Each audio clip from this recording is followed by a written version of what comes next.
So sometimes we hear some maybe objections or just looking for clarity around how does it make sense to spend so much money on a machine to build a house?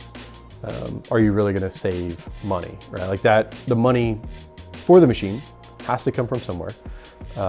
And so part of our kind of thesis in that whole equation is how do we manufacture a machine that we can sell and deploy at a reasonable cost, which is relative, right?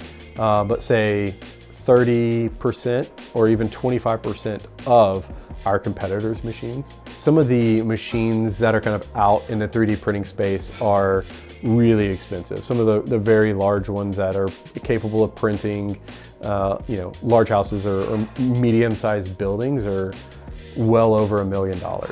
So part of our thesis is if we can keep the machine costs low enough and the operation so that it doesn't require like large heavy equipment, really just relying on maybe a skid steer on site, which is pretty ubiquitous in construction. They're kind of everywhere. A lot of people have them. If we can keep those costs down and the requirements of heavy machinery down, then the per unit cost to a house is still really affordable and still saves money. Some of our competitors are 2-3 times the cost for a system that we are to date.